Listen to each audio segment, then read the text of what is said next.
Hey everybody, இந்த வீடியோல நம்ம என்ன பார்க்க போறோம்னா இந்த பீப்புள்லாம் எந்த இயர்ல பிறந்தாங்க அப்படின்னு சொல்லி கேட்டகரைசேஷன் இருக்குல்ல அதான் பார்க்க போறோம். தமிழ் ரொம்ப ஈஸி. 90sல கிட்ஸா இருந்தவங்க 90s கிட்ஸ், 80sல கிட்ஸா இருந்தவங்க 80s கிட்ஸ், 2Kல கிட்ஸா இருந்தவங்க 2K kids. That's all. But இங்கிலீஷ்ல தலையே சுத்துது. Generation X, generation Y, generation Z, generation X, sorry gen X, gen Y, gen Z. சரி எப்படிதான் இதெல்லாம் கேட்டகரைஸ் பண்ணாங்கன்னு உள்ள போய் பார்த்தா அப்பாடியோ 90s 60soட மிடில்ல இருந்து 70soட லேட் 70s வரைக்கும் பிறந்தவங்க Gen X. That's okay. Then 80soட லேட் லைக் ஏர்லி 80sல இருந்து லேட் 90s வரைக்கும் பிறந்தவங்க Gen Y. தென் லேட் 90sல இருந்து 2010ஓட ஏர்லி 2010ல பிறந்தவங்க Gen Z. ஓகே, இந்த ரெண்டு டேர்ம் எல்லாம் வந்து புரிஞ்சுக்கிறதுக்கு you have to know two terms.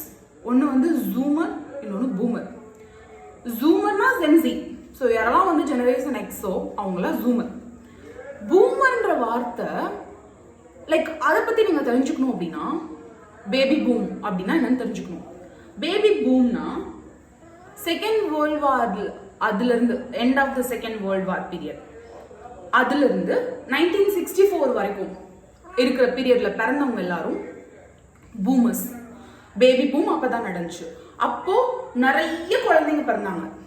So அந்த குழந்தைங்களுக்குலாம் பூமர்ஸ்னு பேரு. ஆனா எங்க ஊர்ல பூமர் அங்கிள் பூமர் ஆண்டிக்கு அர்த்தமே வேற. அப்பதான் எனக்கு இடையில தோணுச்சு, சரி நாட்டியான டேர்ம்ஸ் எல்லாம் கூட இருந்திருக்கு. லைக் ஆல் பர்பஸ் அங்கிள், அவங்க எந்த வயசுல வேணா பிறந்திருக்கலாம். Boy besties. So these are not for learning, these are டாக்ஸிக்னு. அவங்க ரெண்டு பேரும் டாக்ஸிக். ஸோ அதெல்லாம் நீங்கள் லேர்ன் பண்ணாதீங்க. Tamil it's so easy.